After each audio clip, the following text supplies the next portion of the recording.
It was the sort of golden summer day that seemed tailor-made for a garden party. The morning had started with the faintest dew sparkling on the lawns of St. Mary Mead. And now, as the church bell struck 3, the gardens behind the vicarage were alive with laughter and the gentle clink of teacups. It was a small affair, as such events go, a collection of villagers chatting amicably in the shade of the vicar's oak tree, while others strolled among the flower beds and admired the roses that had flourished under the diligent care of Mrs. Mayhew. Miss Jane Marple sat quietly to one side, a plate of dainty cucumber sandwiches on her lap and her ever-active knitting needles clicking away. Her blue eyes missed nothing. She noted the way Mrs. Mayhew hovered possessively near her prized blooms, beaming at every compliment. The way Colonel Bantry's voice grew just a shade too hearty as he described his latest fishing expedition. The way young Emma Carter, the vicar's niece, seemed a touch too engrossed in her conversation with Dr. Andrew Moore. Her cheeks pinker than usual. It was all so perfectly ordinary. And yet, Miss Marple had learned through long years in St. Mary Mead that ordinary days could often be hiding extraordinary secrets. The quiet life of the village was never as dull as it seemed. Beneath its gentle surface, there were often currents of intrigue and human drama that would shock an outsider. Today, however, the biggest scandal seemed to be the raspberry trifle, which Mrs. Bantry loudly proclaimed was not as good as her own. Near the far end of the garden, a small knot of guests gathered around Mrs. Clarice Henshaw, a recent arrival to the village. Miss Marple's ears pricked up as she heard Mrs. Henshaw's unmistakable laugh-a-high, trilling sound that carried above the polite murmur of conversation. The woman was, without doubt, the center of attention. Her clothes were just a shade too fashionable for the rural setting, and her manner charming, flirtatious, and ever so slightly condescending, had made her the subject of more than one whispered remark at the post office. Today, however, Mrs. Henshaw was in fine spirits, recounting a humorous tale that had her audience chuckling.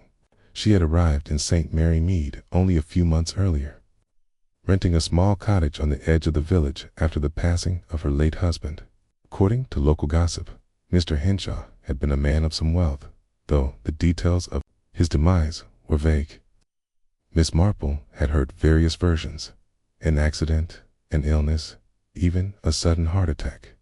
The widow herself was never drawn on the subject, deftly changing the subject whenever someone broached it. I heard he had a heart condition.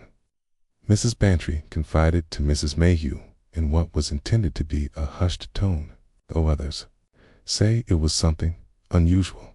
Caris is so private about it. One might think she doesn't want us to know the full story. Miss Marple caught the exchange, her knitting needles never pausing. People often underestimated how much she could hear when she seemed absorbed in her work. And when Mrs. Mayhew leaned closer, lowering her voice to an almost conspiratorial whisper, Miss Marple's sharp ears picked up every word. "They say he left her quite well off," Mrs. Mayhew murmured. "But it's curious, isn't it? She rents the cottage instead of buying, and she's never once spoken of going back to wherever they lived before." Miss Marple kept her expression neutral, her fingers moving rhythmically as the conversation faded back into the general hum of the party. She had long ago mastered the art of blending in, of appearing to be no more than a sweet old lady quietly engaged in her hobbies. It was the perfect guise for someone who noticed everything. The laughter reached a crescendo, then faded as Mrs. Henshaw's audience dispersed, leaving her standing near the garden gate. For a moment, she glanced around, her face losing its cheerful expression. She seemed to be looking for someone, or perhaps checking to see if anyone was watching. Then, with a brisk motion, she slipped through the gate and onto the lane beyond. Miss Marple noted the time precisely 20 minutes past 3. It was a habit of hers, keeping track of small, seemingly insignificant details. She watched as Mrs. Henshaw disappeared down the lane, her brightly colored hat bobbing into the distance. The widow's departure was not entirely out of character. She often claimed to have errands in the village or appointments in the next town, but the way she had left, quietly and without explanation, struck MissMarple as unusual. The party continued, with more tea poured, more slices of sponge cake consumed, and more snippets of gossip exchanged. Colonel Bantry launched into a second story about his fishing adventures, his voice growing even louder as he recounted an implausible encounter with a pike. Mrs. Mayhew bustled about, refilling cups and offering her famous scones, while Emma Carter sat, blushing, beside Dr. Moore, their conversation now muted and private. And yet, despite the lively atmosphere, MissMarple couldn't quite shake the sense that something was amiss. Mrs. Henshaw's sudden exit had left a faint, nagging impression in her mind. Why had she left in such haste, just as the party was in full swing? And why had she looked so watchful, almost furtive, before stepping through the gate? As the sun dipped lower and the guests began to drift away, someone remarked on Mrs. Henshaw's absence. "Strange, isn't it?" said Mrs. Mayhew, adjusting her wide-brimmed hat. "She never returned after stepping out." "Probably went home," suggested Colonel Bantry. "Doesn't mean anything." Dr. Moore, who had been chatting with Emma Carter, frowned slightly. "It's not like Mrs. Henshaw to leave without saying goodbye. She's always so social." The vicar's wife, Mrs. Prothero, clucked her tongue. "Perhaps she wasn't feeling well. She's been looking a bit pale lately." MissMarple listened to the exchange, but said nothing. So it's possible, of course, that Mrs. Henshaw had simply grown tired and gone home. But something about the way she had left so quietly, so abruptly lingered in MissMarple's mind. And as the last guest trickled away and the vicar's wife began gathering the leftover cups and saucers, MissMarple tucked her knitting away and resolved to pay a visit to Mrs. Henshaw's cottage the next day. Perhaps it was nothing, but then again, MissMarple had learned never to ignore that faint prickle of intuition. The morning after the garden party, St. Mary Mead awoke to the gentle bustle of its usual routines. The milkman made his rounds, the grocer set out his wares, and the postmistress sorted the day's correspondence. A kid, for all the appearances of normalcy, a current of quiet speculation ran through the village, subtle but undeniable. Mrs. Henshaw's abrupt departure from the previous afternoon's gathering had not gone unnoticed. At the village shop, Mrs. Bantry was selecting a jar of honey when Mrs. Prothero walked in, her face alight with curiosity. The two women exchanged polite greetings before Mrs. Prothero leaned in slightly, her voice dropping to a confidential murmur. "Did you hear about Clarice Henshaw?"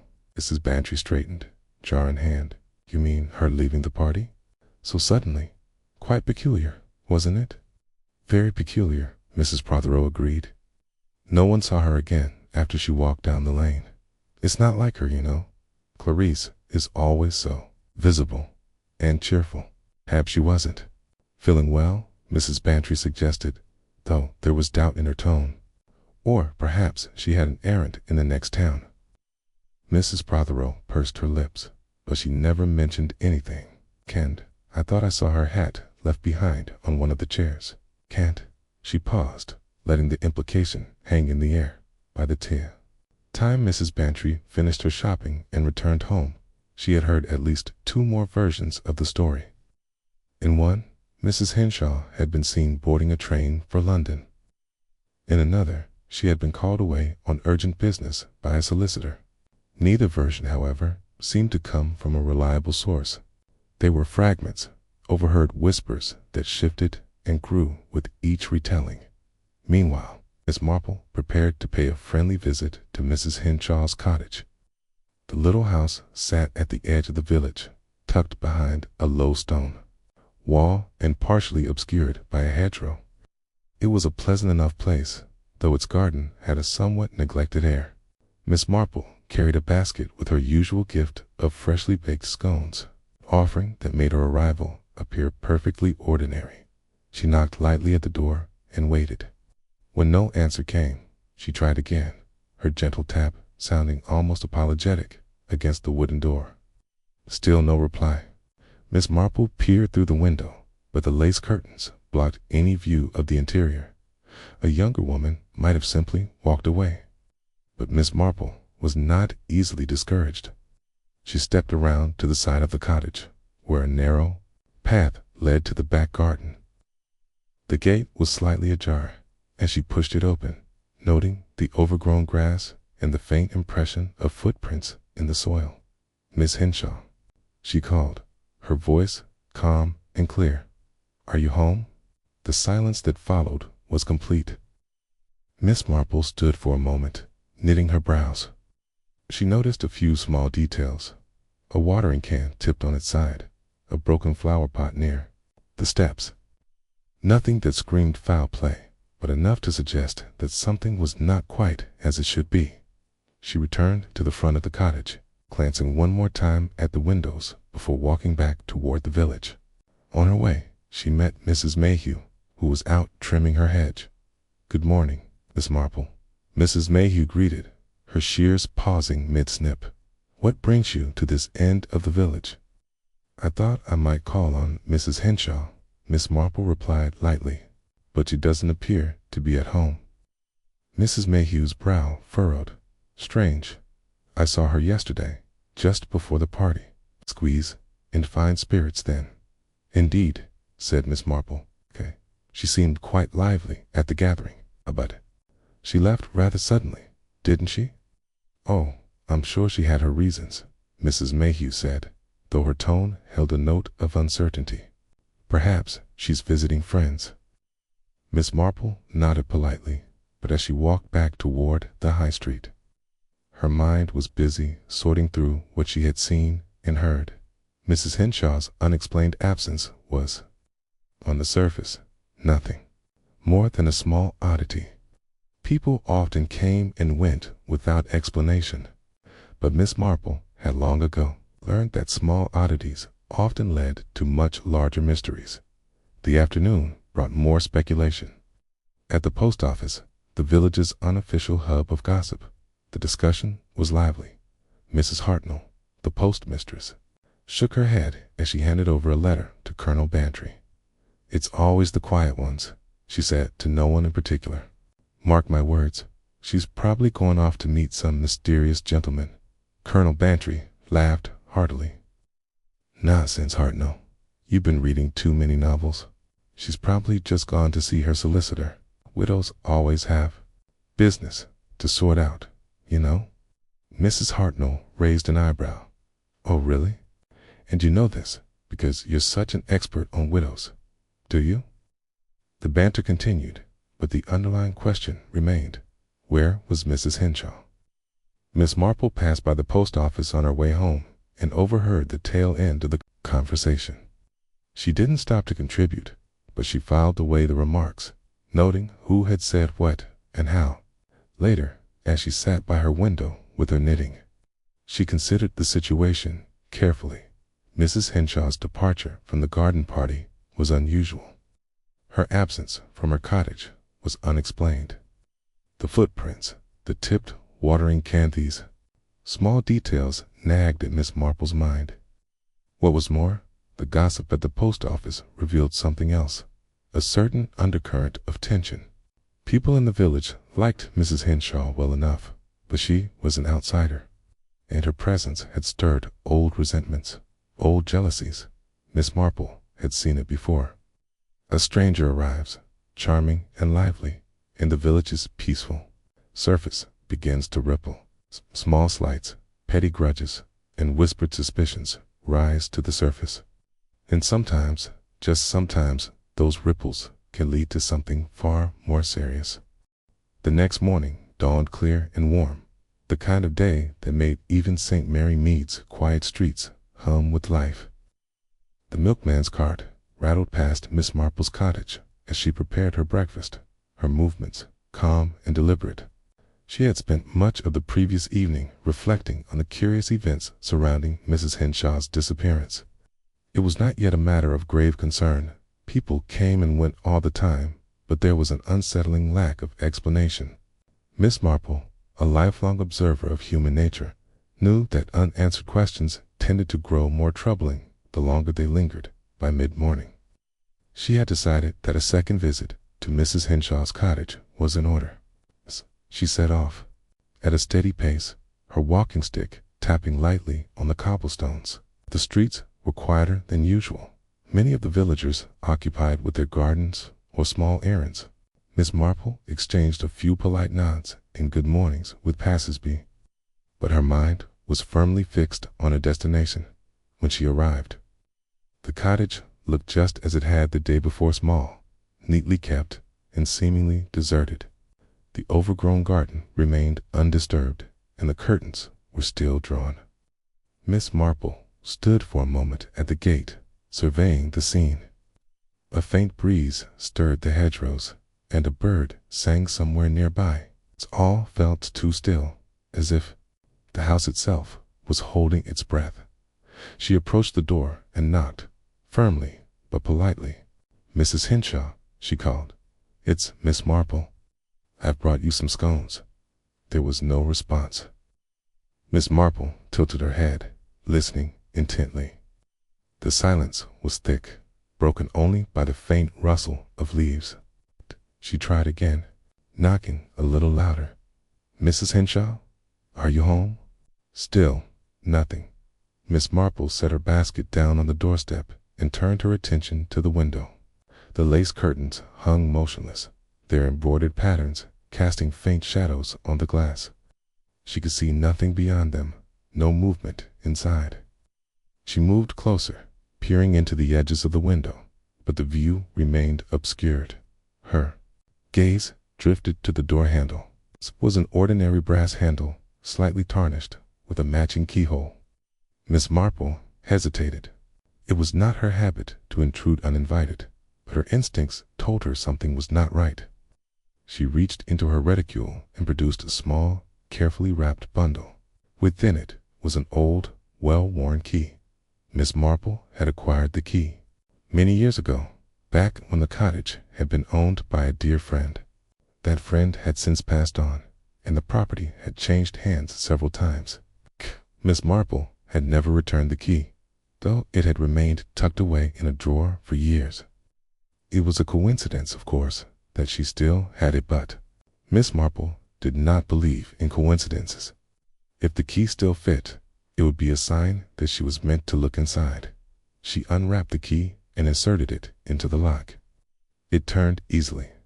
Miss Marple pushed the door open, heart steady but her mind alert. The interior was dim and cool, the air faintly tinged with the scent of lavender and polish. Miss Marple stood just inside the threshold, allowing her eyes to adjust to the gloom. She had no intention of wandering through the house uninvited. Her purpose was simply to ensure that all was well. She called out again, "Mrs. Henshaw, it's Miss Marple. Are you home?" The silence persisted. Miss Marple stepped into the front room, her gaze moving carefully over the furnishings.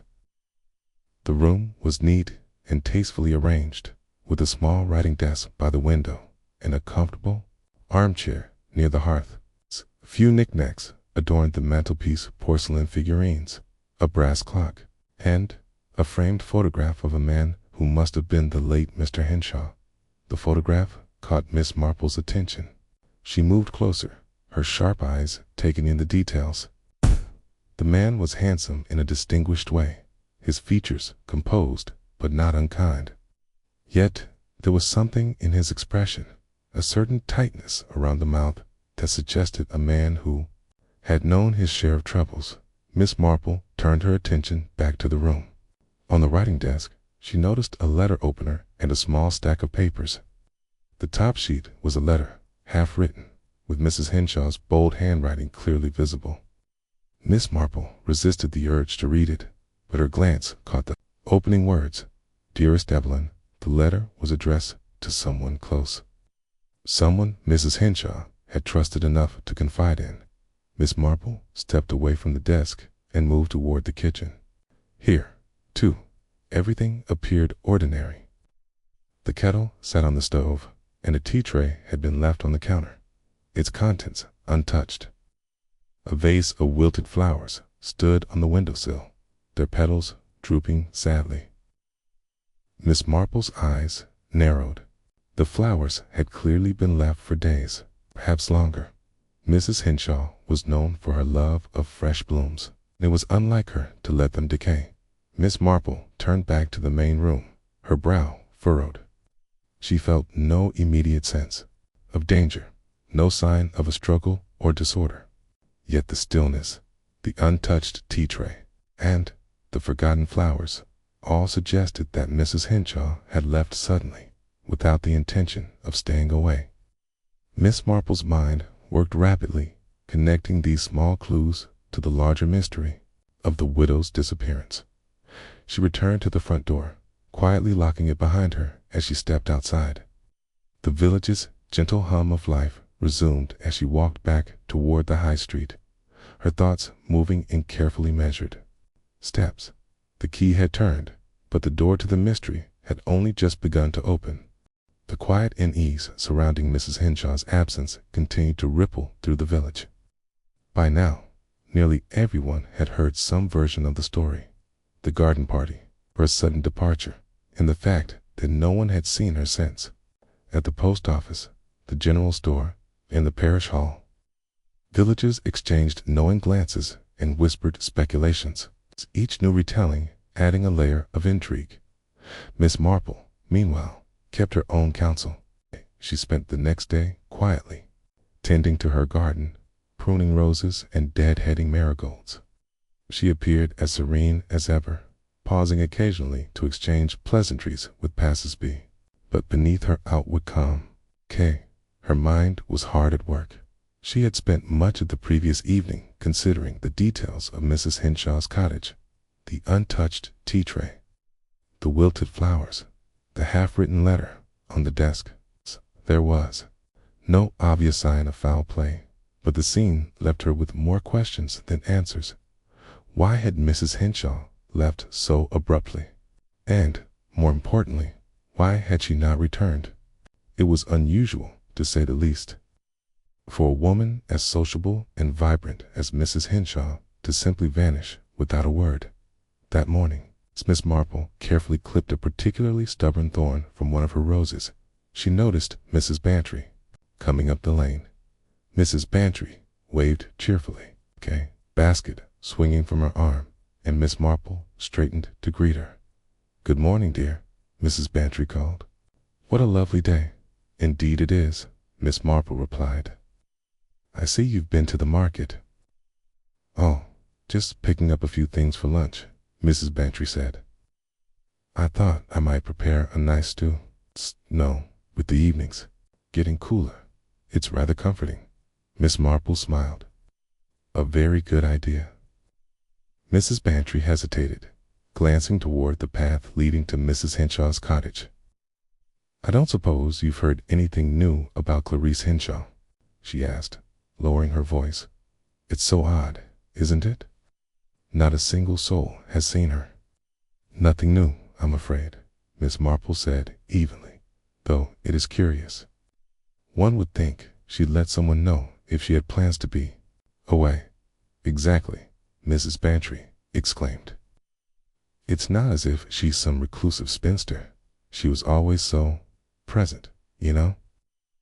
Laughing, chatting, making sure everyone noticed her." Miss Marple nodded thoughtfully.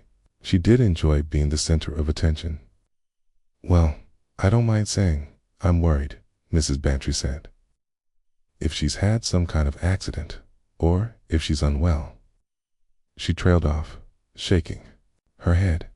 "And if she left deliberately, well, why not simply say so?" Miss Marple offered a reassuring smile. "Perhaps the answer is simpler than it seems." Mrs. Bantry looked dubious, but didn't press further. After a few more words of pleasantries, she continued on her way. Miss Marple watched her go, then turned her attention back to her roses, her thoughts as sharp as the pruning shears in her hand. By midday, the village's attention had shifted slightly. A delivery of new books at the library had drawn a small crowd, and the church's bake sale committee was busy discussing their upcoming event. Miss Marple stopped by the vicarage to deliver a jar of her homemade preserves. Using the opportunity to observe the various conversations, she noted how quickly the villagers' chatter turned back to Mrs. Henshaw. "Such a lovely woman," Mrs. Mayhew was saying. "Always so friendly. But, you know, there was something about her. Something mysterious." "Don't be silly," Mrs. Bantry replied. "She was charming, that's all. Perhaps she had a past." "Who doesn't?" Hefford said. Mrs. Prothero, leaning inconspiratorially, that her husband's death was rather sudden, and there was talk, just talk, mind you, that it wasn't entirely natural. Miss Marple, who had been quietly arranging jars of jam on a table, glanced up. "I thought he had a heart condition," she said mildly. "That's what they said," Mrs. Prothero replied. "But I heard from my cousin's friend, she lives near where the Henshaws used to, that there was some unpleasantness. Something about money, or perhaps an inheritance. Of course, these things are never quite clear." Miss Marple's expression remained serene, but she stored the information away for later consideration. Money, inheritance, sudden death, these were not new ingredients in village gossip, but they often hinted at truths that people were reluctant to speak openly as the day wore on. Miss Marple found herself walking past Mrs. Henshaw's cottage once more. It was purely by chance. She had taken a longer route home from the grocer's, but the sight of the empty house gave her pause. She stood at the gate for a moment, her eyes scanning the windows. Everything appeared as it had the day before, with no sign of life inside. Miss Marple glanced around. The lane was quiet, and no one was nearby. She moved closer to the gate, her sharp eyes noting every detail. The flowers in the garden were still wilted, and the watering can remained tipped on its side. But as she looked more closely, she noticed something new, a faint scuff mark near the back step. It wasn't much, just a slight disturbance in the dirt, but it suggested that someone had been there more recently than she had realized. She straightened and continued on her way, her mind turning over the possibilities. Faint scuff mark was not evidence of wrongdoing, but it added another piece to the puzzle. Someone had been at the cottage, and not long ago. The question was, who and why? Miss Marple returned home as the late afternoon sun cast long shadows across the village. She prepared a pot of tea and sat down with her knitting, her thoughts carefully sorting through the day's observations. The gossip, the scuff mark, the whispers about Mr. Henshaw's death, all of it formed a pattern that was just beginning to emerge. She had no intention of jumping to conclusions, but she knew that the answers were there, waiting to be uncovered. It was only a matter of time. The following day, the subtle tension in St. Mary Mead became just a little more pronounced. Villagers who had once exchanged casual pleasantries now lingered longer in their conversations, their voices dropping to more conspiratorial tones. It was not that anyone believed a great scandal had erupted, but the lack of any word from Mrs. Henshaw was beginning to weigh on people's minds. The widow was not the sort to simply disappear without notice. She had always been the vibrant newcomer, drawing attention to herself in the most charming way. Now her absence felt like a peculiar hole in the fabric of village life, one that no one could quite ignore. Miss Marple, true to form, kept her observations to herself. That morning, she walked through the village as though on a simple errand, her steady gait and pleasant demeanor making her appear as nothing more than an elderly lady out for her daily exercise. But her thoughts were anything but idle. The scuff mark she had noticed by Mrs. Henshaw's backstep lingered in her mind, as did the faintly wilted flowers and the untouched tea tray inside the cottage. These small details, each insignificant on its own, were beginning to form a picture. Her walk took her past the churchyard, where she paused to admire the old yew trees. Here she encountered Dr. Moore, who was adjusting his gloves after making a call on one of his patients. He greeted her warmly, "Good morning, Miss Marple," he said. "A fine day, isn't it?" "Lovely," she agreed.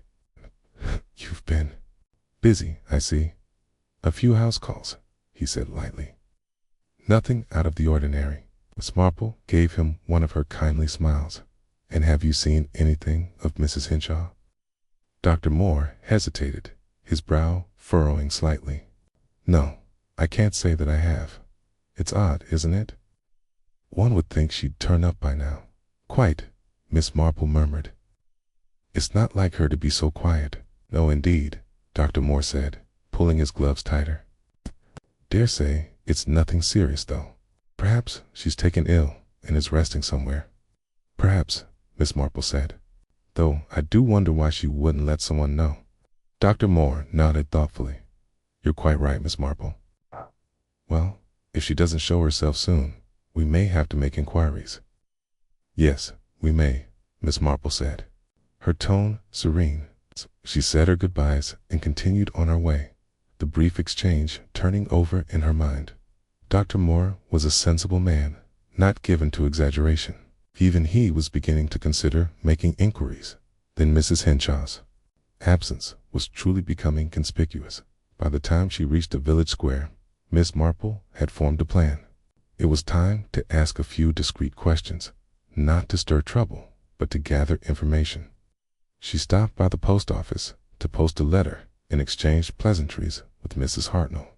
The postmistress, always eager for conversation, was more than happy to chat about the latest village happenings. "Anything exciting in the post today?" Miss Marple asked as she handed over her envelope. "Not much, I'm afraid," Mrs. Hartnell said, flipping through a few letters. "Oh, but there was a package from Mrs. Henshaw." Miss Marple's ears pricked up. "Really? When did it arrive?" "Just this morning," Mrs. Hartnell said. "It's from one of those London shops, judging by the label. She must have ordered it ages ago." "How curious," Miss Marple said, her expression calm. "I haven't seen her about for a few days now." "Oh, it's the talk of the village, isn't it?" Mrs. Hartnell said, lowering her voice. "Everyone wonders where she's gone.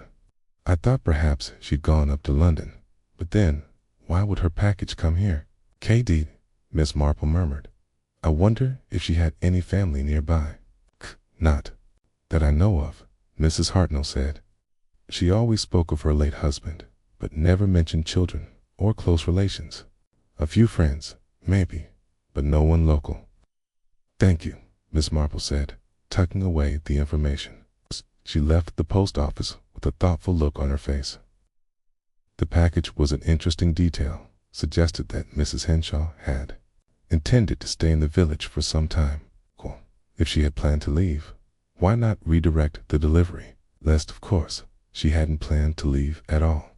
As she returned home, Miss Marple's thoughts turned again to the cottage. The scuff mark by the step still seemed significant, but she needed more information. She decided that a second look might be in order. That afternoon, when the village streets were quieter, she took her usual walk and found herself once again at Mrs. Henshaw's garden gate. This time, she did not approach the door. Instead, she walked the perimeter of the garden, noting every detail.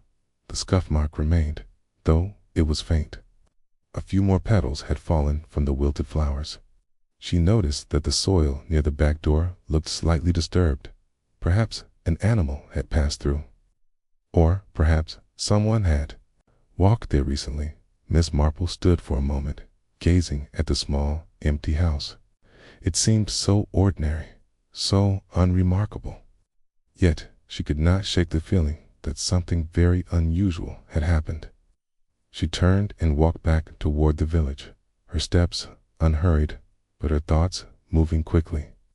There was a pattern here, and she was determined to see it by the time the sun set over St. Mary Mead. Miss Marple was back in her cozy sitting room, her knitting needles clicking softly. She had much to think about: the scuff mark, the package, and the lack of any word from Mrs. Henshaw.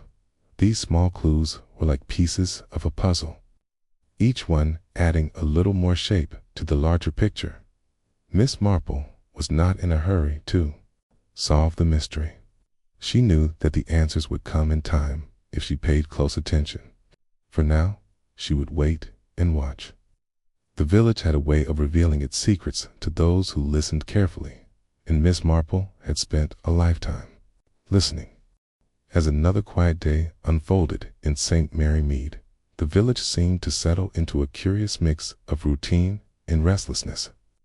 The morning was crisp and bright, with a breeze that carried the faint scent of wood smoke from nearby chimneys.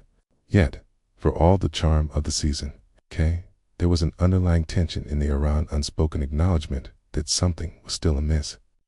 The question of Mrs. Henshaw's whereabouts loomed larger with each passing hour. MissMarple began her morning with her usual tasks. She trimmed a few hedges in her garden, stopping now and then to survey the village from her neat little corner. St. Mary Mead appeared as tranquil as ever, right? But MissMarple knew better than to take the surface at face value. Beneath the calm exterior, there were always ripples, small movements that hinted at what lay beneath. And today, she noted, the ripples seemed a bit stronger. After tidying her garden, MissMarple sat at her kitchen table, a cup of tea in hand, and reviewed the notes she had made over the past few days. The scuff mark by Mrs. Henshaw's backstep, the forgotten flowers. The package at the post office. Each detail was small on its own, but together they formed a pattern. MissMarple had not yet worked out what that pattern meant, but she knew it was there, waiting for her to see it clearly. Her thoughts were interrupted by a knock at the door. Setting down her teacup, she rose and opened it to find Mrs. Bantry standing on her step. Her expression, a curious blend of eagerness and hesitation. "Good morning, Mrs. Bantry," MissMarple said warmly. "Do come in." Mrs. Bantry hesitated, only a moment before stepping inside. "Thank you, MissMarple. I hope I'm not disturbing you." "Not at all," MissMarple replied. "Would you like a cup of tea?" "Oh, that would be lovely," Mrs. Bantry said, her tone brightening. She settled into a chair at the table, glancing around the cozy kitchen.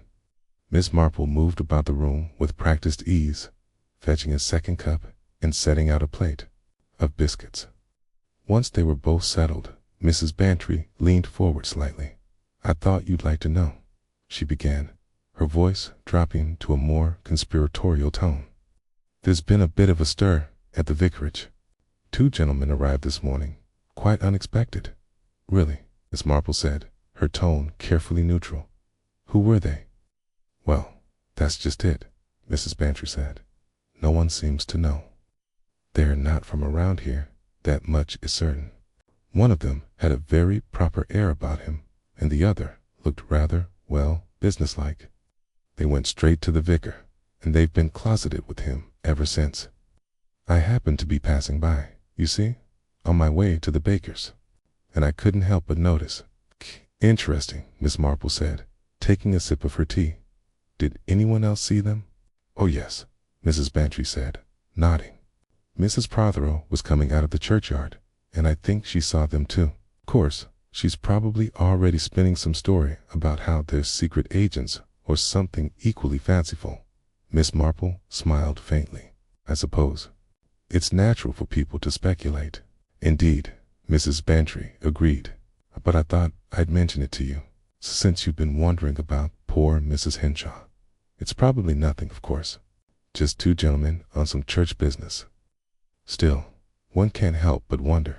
"Thank you for letting me know," MissMarple said. "I'll keep it in mind." They chatted a bit longer, exchanging the usual village news and pleasantries, before Mrs. Bantry took her leave. Once she was gone, MissMarple sat quietly, her hands folded in her lap. The arrival of strangers in St. Mary Mead was not unheard of, but it was uncommon enough to merit attention, and the fact that these gentlemen had gone straight to the vicar without any advance notice was curious. It was a small detail, perhaps even a coincidence, but MissMarple did not believe in coincidences. Later that afternoon, as MissMarple walked through the village, she noticed a subtle shift in the atmosphere. People seemed more animated, their conversations more lively. She stopped by the grocer's and overheard Mrs. Hartnell talking to Mrs. Mayhew. They looked quite serious. Mrs. Hartnell was saying, "One of them had a briefcase, and I could swear I heard him mention the word estate." Estate, Mrs. Mayhew repeated, her brow furrowing. "Do you suppose it has something to do with Mrs. Henshaw's husband? I heard he left her quite a fortune." "Well, I don't like to gossip," Mrs. Hartnell said, though she clearly enjoyed it. "But it wouldn't surprise me. A woman like that, living all alone. Well, you never know what kind of troubles might follow." MissMarple moved on, but the overheard conversation added another piece to the puzzle. State could mean many things, of course property, finances, even legal matters. But the timing was interesting. Mrs. Henshaw had disappeared, and now 2 strangers had arrived, seemingly on official business. By the time MissMarple returned home, she was deep in thought. She had no concrete answers yet, but she felt that the picture was beginning to take shape. The arrival of the strangers, the whispers of an estate, and the lingering mystery of Mrs. Henshaw's absence were all connected. The challenge, as always, was to find the thread that tied them together. And MissMarple, with her keen mind and years of quiet observation, was determined to find it. The morning after Mrs. Bantry's visit, St. Mary Mead was buzzing with rumors about the 2 mysterious visitors who had called on the vicar. The strangers had not made themselves known to the rest of the village, and their departure was as quiet as their arrival. Naturally, this left ample room for speculation. And speculation was something St. Mary Mead excelled at. MissMarple, however, preferred facts over idle gossip. Over her morning tea, she reviewed what little she knew. Mrs. Henshaw's sudden disappearance, the scuff mark near her back step, the package waiting at the post office, and now these enigmatic gentlemen who had spoken to the vicar. None of it amounted to a clear picture yet, but each piece felt like part of a larger puzzle. After breakfast, MissMarple decided to take a walk to the churchyard. She enjoyed the quiet there and often found that a stroll among the old gravestones helped clear her thoughts. Today, as she walked along the well-tended paths, she noticed Mrs. Prothero kneeling near a plot, adjusting the flowers she had placed there. "Good morning, Mrs. Prothero," MissMarple said with a gentle smile. Mrs. Prothero looked up, slightly startled. "Oh, good morning, MissMarple. I didn't see you there." "Such a lovely arrangement," MissMarple said, nodding toward the flowers. "You have quite the talent for it." "Oh, thank you," Mrs. Prothero said, brushing some dirt from her hands. "It's nothing, really, just something I like to do."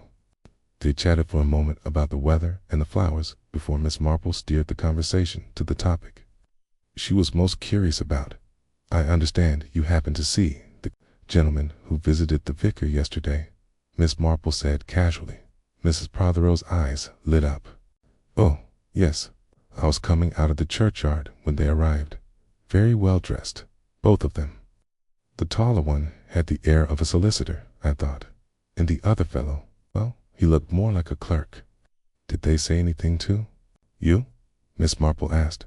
No, Mrs. Prothero said, shaking her head. "They didn't even notice me, I think. They walked straight up to the vicarage, knocked on the door, and were let in at once. I only caught a bit of their conversation as they went past, something about documents and an appointment. Very businesslike." "I see," MissMarple said. "And how long were they inside?" "Oh, a good hour at least," Mrs. Prothero said. "I passed by again on my way to the greengrocer's, and they were just leaving then. They didn't linger, mind you, got into their motor car and drove off without a glance back." "Very efficient," MissMarple observed. Mrs. Prothero nodded. "Quite, but it does make one wonder what business they had with the vicar, and why no one seemed to know they were coming." "Yes, it is rather unusual," MissMarple agreed. "But thank you, Mrs. Prothero. It's always helpful to hear about these little details." Mrs. Prothero beamed at the compliment and returned, to her flower arranging, while Miss Marple continued her walk. As she moved through the churchyard, her thoughts turned over the new information. The mention of documents and appointments suggested that the visit had been planned, at least on the part of the two men. Yet their arrival had come as a surprise to the vicar, who had made no mention of it to the congregation. The nature of their business remained unclear, but it felt increasingly significant. That afternoon, Miss Marple paid a visit to the vicarage. She had no intention of prying, of course. She merely wanted to check on the vicar and offer some fresh scones from her kitchen.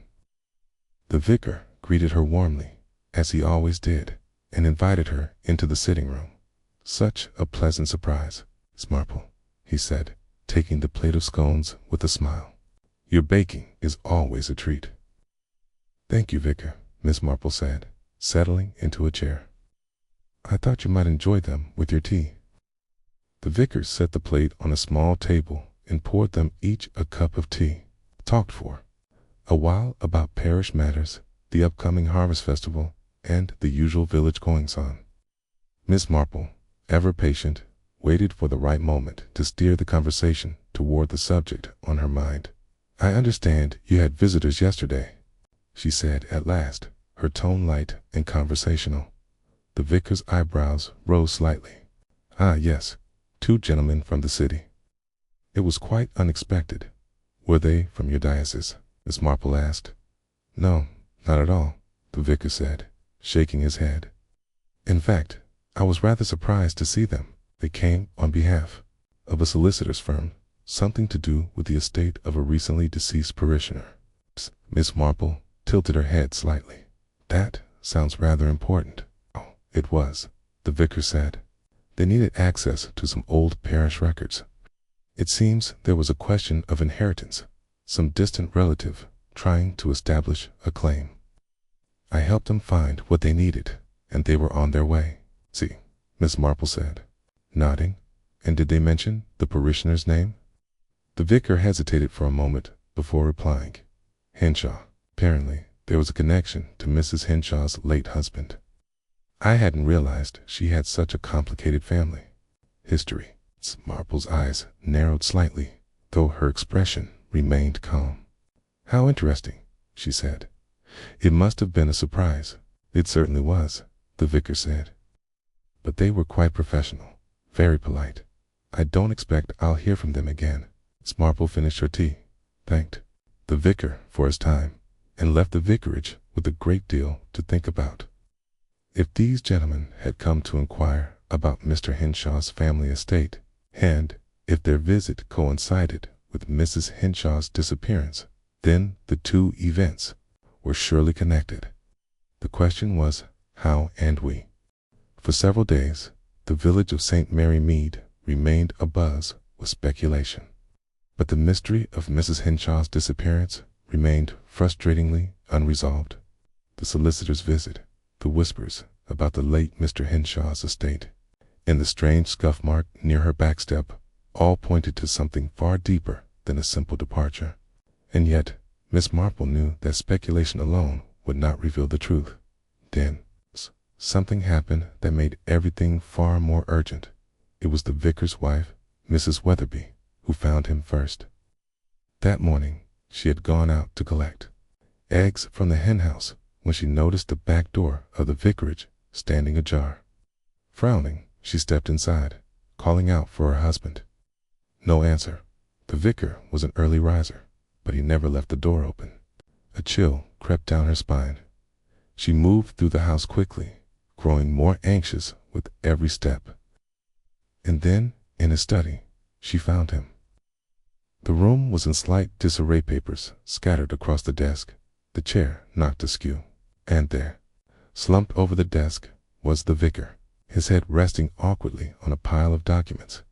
For one horrifying moment, she thought he was dead. Then, with a gasp, she saw his chest rise slightly. He was breathing, but barely. Miss Marple heard the news while she was out fetching fresh milk from the farm. As soon as she heard the murmurs that something had happened at the vicarage, she changed course at once. When she arrived, Dr. Moore was already inside, tending to the unconscious vicar. Mrs. Weatherby was beside herself with worry, casing the small sitting room. "Miss Marple," she said, her voice shaking. "It's terrible. I don't know what happened. He was fine last night. He didn't complain of feeling ill." Miss Marple placed a gentle hand on her arm. "Did you notice anything missing? Anything out of place?" Mrs. Weatherby wiped her eyes. "I don't. No. His study looked as if someone had been rifling through it, but I couldn't say for certain." Miss Marple nodded, her mind working rapidly. The vicar's sudden collapse was far too convenient to be natural. And what had he been doing? In his study? Miss Marple was certain that whatever business the mysterious gentleman had brought to him was the key to this entire affair. Something had made the vicar a target. That afternoon, while the doctor remained at the vicarage, Miss Marple made a second, decisive visit to Mrs. Henshaw's cottage. This time, she was not merely looking for signs of absence. She was searching for a missing piece of the puzzle. Stepping through the garden, she noted that the scuff mark was still there, though slightly faded. She walked around the house slowly, her sharp eyes taking in every detail. Then, as she reached the back of the cottage, she noticed something that made her pulse quicken. The kitchen window, which had been tightly shut before, was now slightly ajar. Miss Marple stopped. Someone had been inside. She tried the back door. It was locked, as before, but the window was just wide enough for someone to have entered. A shiver passed through her. She glanced around, checking to see if she was being watched. Then, with quiet determination, she lifted the sash further and climbed inside. She landed softly, straightening her skirts. The house smelled musty, untouched for days. Everything seemed as it had before the tea tray, the forgotten flowers. But Miss Marple did not stop there. She moved through the rooms with precision, her mind sharpening with every step. And then, in the small writing desk in the sitting room, she found what she had missed before. A letter, unfinished. The handwriting was hurried, as if written in great distress. The ink had smudged in places, but the words were clear enough to send a chill down her spine. "I have reason to believe I am in danger. If anything happens to me, look to my husband's past. There are things that should have stayed buried, but someone has decided otherwise." Miss Marple exhaled slowly. This was no simple disappearance. This was something far darker, and Mrs. Henshaw had known it as she stepped back into the daylight. Miss Marple's mind was racing. The implications of the letter were staggering. Mrs. Henshaw had feared for her life, and now the vicar had been attacked because of what he had learned. Miss Marple suddenly saw the whole pattern: the inheritance, the mysterious visit, the missing widow. The vicar had stumbled too close to the truth. But if that were the case, then one thing was now terrifyingly clear. Mrs. Henshaw had never left St. Mary Mead, and whoever had silenced the vicar had likely done the same to her. Miss Marple felt a chill despite the afternoon sun. The game had changed. This was no longer just a puzzle, it was a race against time. She turned back toward the village, her steps quickening. She had to act before it was too late. Miss Marple had seen enough. The unfinished letter, the attack on the vicar, the solicitor's visit, everything pointed to a crime of terrible cunning. But she needed to be certain. And to do that, she had to bring everyone together. That evening, the invitation was delivered subtly, as only Miss Marple could manage. Paid calls to several villagers, each time mentioning that she had found something curious in Mrs. Henshaw's cottage. She made sure the news reached all the right ears. By the time the meeting was set for the following afternoon at the vicarage, the stage was set at precisely 4 o'clock. The drawing room of the vicarage was filled with the key players in this drama. Mrs. Bantry sat near the fireplace, watching with keen interest. Dr. Moore stood by the window, arms folded, while the solicitor, Mr. Allister, occupied a chair by the writing desk. Mrs. Weatherby still shaken from her husband's ordeal, sat beside him, clasping his hand tightly. And then there were the others.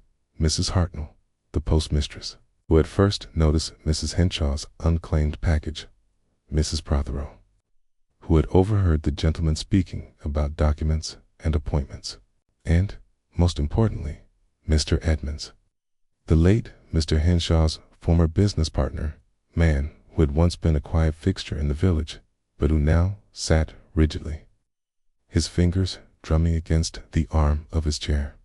MissMarple, in her usual calm and unassuming way, took her seat. She let the murmurs settle before she spoke. "I do hope you'll forgive the imposition," she said gently, her knitting needles clicking lightly in her lap. "I simply thought it best that we clear up a matter that has troubled me greatly." Hush fell over the room. "You see," MissMarple continued, "I believe that Mrs. Henshaw never left St. Mary Mead at all." The words hung in the air, heavy and ominous. Mrs. Weatherby gasped, while Mrs. Bantry's hand tightened around her teacup. Dr. Moore frowned. "What are you saying, MissMarple?" "I am saying," she replied evenly, "that Mrs. Henshaw was murdered."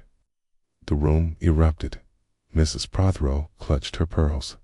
The solicitor, Mr. Allister, shifted uncomfortably.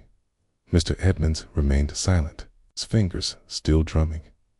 MissMarple allowed the commotion to subside before continuing. "It was never a case of a woman leaving her home voluntarily. The signs were there from the beginning, subtle ones, but unmistakable. The untouched tea tray, the scuff mark outside the backstap, the unclaimed package. Mrs. Henshaw was planning for the future, yet she vanished without a word. That in itself was uncharacteristic." She turned her sharp gaze to Mr. Allister. "And then you arrived, sir, asking for parish records regarding Mr. Henshaw's estate. That was the moment I knew this was about more than a simple disappearance." Mr. Allister cleared his throat. "I was merely following standard procedures, MissMarple. There was a question of an inheritance dispute." "Precisely," MissMarple said, "and that was the key. See, Mrs. Henshaw's husband did not die under normal circumstances." A cold silence followed. Dr. Moore's face darkened. "Mean to say?" MissMarple nodded. "I mean to say that Mr. Henshaw was murdered." The shock in the room was palpable, but MissMarple was not finished. Mrs. Henshaw had begun to suspect it herself, she said. "She left behind a letter, unfinished but very clear in its meaning. She wrote, 'I have reason to believe I am in danger if anything happens to me. Look to my husband's past.'" She let that sink in before turning her gaze to Mr. Edmonds. "You, sir, were Mr. Henshaw's business partner, were you not?" Mr. Edmonds stiffened. I was, years ago." MissMarple's knitting needles clicked softly. "Years ago, indeed. But not long enough for the past to be forgotten. You see, I have reason to believe that Mr. Henshaw's death was not due to natural causes, and that you, Mr. Edmonds, had more to do with it than anyone suspected." A ripple of alarm passed through the room. Mr. Edmonds opened his mouth to protest, but MissMarple raised a hand. "Before you deny it, allow me to explain," she said. "Mr. Henshaw was a man of means. He had built his wealth with great care, but he also had enemies. After his death, Mrs. Henshaw was left with an inheritance that certain parties," she glanced at Edmonds meaningfully, "found quite inconvenient." Mrs. Bantry sucked in a breath. "You mean to say," "I mean to say that Mrs. Henshaw had begun asking the wrong questions," MissMarple said, her voice steely. "She was looking into her husband's finances. She must have found something that made her a threat." She turned fully to Mr. Edmonds now. "That is why she disappeared." Edmonds had gone pale. "This is outrageous," he muttered. "You have no proof." MissMarple smiled faintly. "On the contrary, I have plenty of proof. The letter, the solicitor's visit, and the vicar's attack, all of it ties back to one thing. Someone wanted Mrs. Henshaw silenced. Okay. The room held its breath. Then, as if something inside him had snapped, Edmonds lunged to his feet. She should have left it alone, he burst out. She had no right to dig into the past and no right to stir up things best forgotten. Mrs. Weatherby gasped. Mrs. Bantry's hand flew to her mouth. MissMarple remained perfectly calm. You killed her, didn't you? Edmonds' face contorted. His hands shook. I didn't mean to. Dr. Moore grabbed his arm before he could make for the door. The room erupted into noise as realization set in. MissMarple, meanwhile, simply sat back and let it all unfold. The truth was out, but as she listened to Edmonds' muttered, half-broken confession, a single thought lingered in her mind. Something was still missing. The crime had been solved. The murderer had been caught. But why then did she still have the nagging feeling that there was one last secret left to uncover? The confession had come swiftly once the pressure was applied. Mr. Edmonds, red-faced and trembling, had crumbled under the weight of MissMarple's deductions. In his rage, he had admitted to silencing Mrs. Henshaw before she could uncover the truth about her late husband's business dealings, fraud, deception, and, ultimately, murder. And yet, as the constable led him away from the vicarage, MissMarple sat quietly, her knitting needles motionless in her lap. She did not look triumphant. If anything, she looked pensive. Mrs. Bantry, always attuned to her friend's moods, noticed it at once. Jane, she said gently, once the room had emptied. What is it? You've solved the case? MissMarple sighed. I suppose I have. You don't sound convinced. MissMarple looked up, her blue eyes sharp as ever. There's something that doesn't quite fit, Dolly. A detail that lingers like a thread left dangling on a tapestry. Mrs. Bantry frowned. But we know why Mrs. Henshaw was killed. It was about the estate, wasn't it? MissMarple nodded slowly. Yes, but there's something else. Something she wrote in her letter. There are things that should have stayed buried, but someone has decided otherwise. She paused. Mrs. Henshaw thought she was being targeted because of her husband's past, and in a way, she was. But what if there was something else, something even Edmonds didn't know? Mrs. Bantry paled. You mean? MissMarple stood, smoothing her skirts.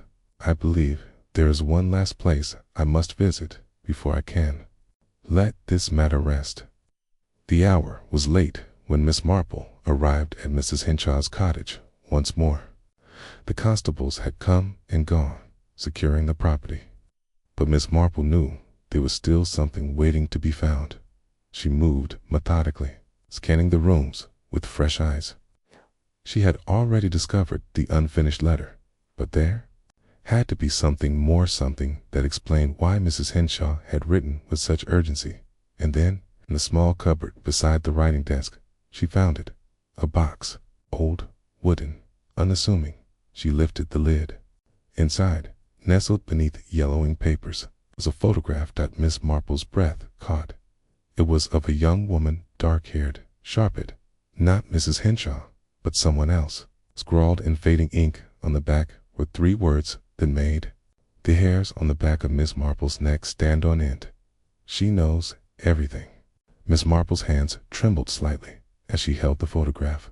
Who was this woman, and what did she know? A realization settled over her like a winter chill. Mrs. Henshaw hadn't just been looking into her husband's past. She had uncovered something that someone had wanted buried forever. And now, MissMarple feared it was still out there. A week later, the village had settled back into its usual rhythm. The scandal of Mrs. Henshaw's murder had slowly begun to fade, replaced by the latest talk of the garden competition and the upcoming harvest festival. Mr. Edmonds had been formally charged, and justice, it seemed, had been served. But MissMarple, sipping her tea by the window, remained thoughtful. The photograph sat on the table beside her, its meaning still a mystery. Dolly Bantry visited that afternoon, as she often did. Still thinking about it? She asked, glancing at the picture. Miss Marple gave a small smile. One cannot help but wonder. But it's over, isn't it? Miss Marple stirred her tea. Oh yes, dear. The murderer has been caught. I cannot help but feel there is something more. Dolly shivered slightly.